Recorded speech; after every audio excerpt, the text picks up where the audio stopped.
You want me to put that on my Tudor? This One's Wife. You're a fool.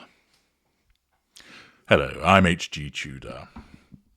Plenty of material being pumped out by the improbably named plastic-faced Lieutenant Omid Scobie that bears analysis. Charlotte Wace of The Times writes, Prince Harry branded a fool by his father over Netflix show.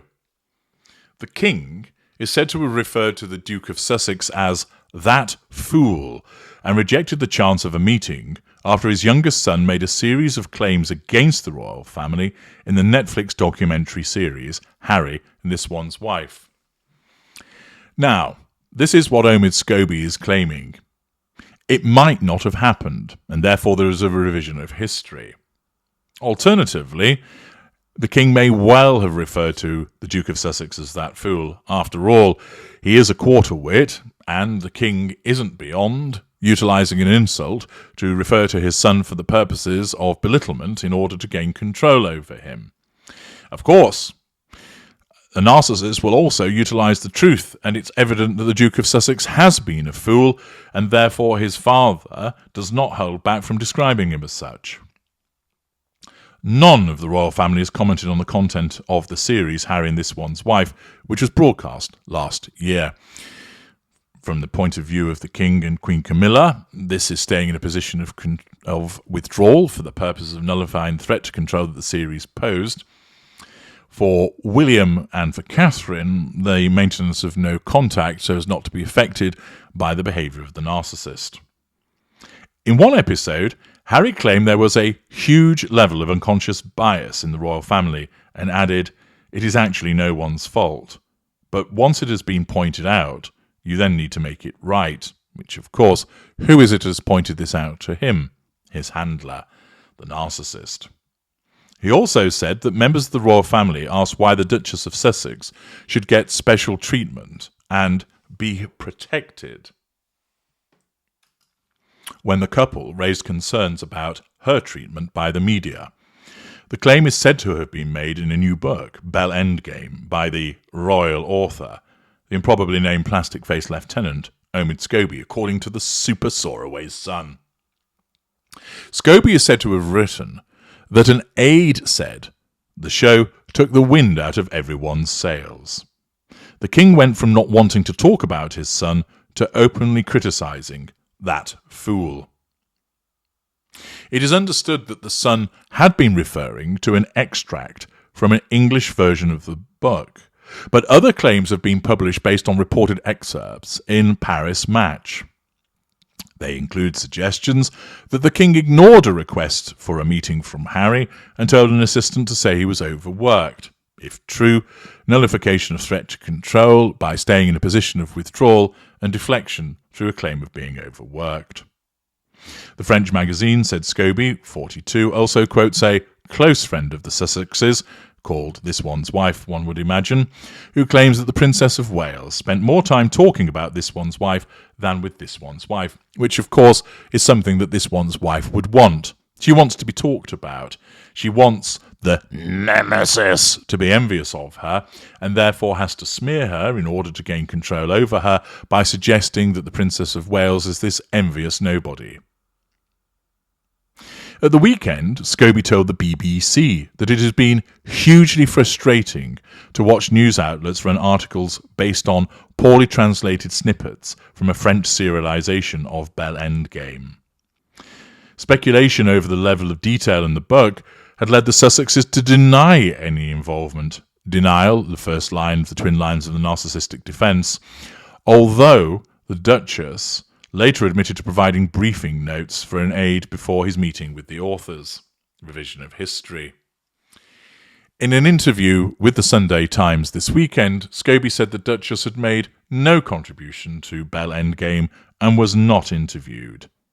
I doubt that that's accurate. It has to be the case that she's made a contribution. She may not have done so directly. He may not have sat down with her. But after all, Omid Scobie is a man who has lied about having had work done on his face and is a man who has lied about taking a private jet. So it wouldn't be too much of a stretch for him to lie about whether there has been any involvement by the Duchess of Sussex. One could imagine that she has briefed him on what he should include. Furthermore, how would he know certain things were not to be provided directly by her? I suspect in many instances when reference is made to it coming from a mutual friend of Scobie and this one's wife, that it's actually either this one's wife or it's simply been fed through this mutual friend at the direction of this one's wife. Remember, the presence of the royal family repeatedly threatens the need for control that this one's wife has. The royal family are reported on regularly, and there's many members within it. Therefore, the royal family as an entity will keep popping up on this one's wife's radar. The fact is, she wants to distance herself from it. She can't stand it, but she's only known because of it. And therefore, each and every time that it appears on her radar, it does so and threatens her sense of control from her perception. Thus, she has to do something about it. And what better way than to try and settle scores, as the New York Times identified, by briefing an arse-licking supposed author who will pump out whatever he is instructed to do in your name. No narcissist would turn such an opportunity down.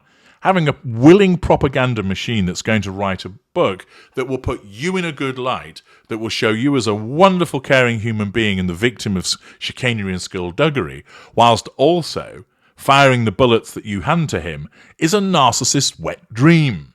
And this one's wife would not have been able to resist the urge of ensuring that Scobie was fed material. All of the things that we've heard so far in these videos as various strands of information have been teased out, all points to it being a crock of shite, and that it is the fiction generated by this one's wife. I have little doubt that when the book is published, and if one reads through it, that you'll find time and time again it just becomes a boring exercise in criticising the royal family, suggesting it's in crisis when it's not, comparing the treatment of this one's wife to that of Andrew, moaning about the way that she's been treated, claiming that she's this amazing human being who's been badly treated by the royal family ad nauseum. It's as if it has been dictated by this one's wife herself, because she would utilise a mouthpiece such as Scobie. And the fact is that over and over again, this will be pumped out, and as you've seen from my various dives below the line, both the Telegraph and the Times, and believe me, it's replicated elsewhere.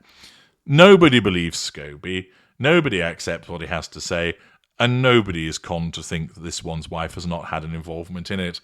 And once again, it demonstrates the collateral consequences of her narcissism, that the more that she tries to persuade everybody else that she's hard done to, the more people just realise you are an eternal victim when actually you shouldn't be. I'm H.G. Tudor. Thank you for listening.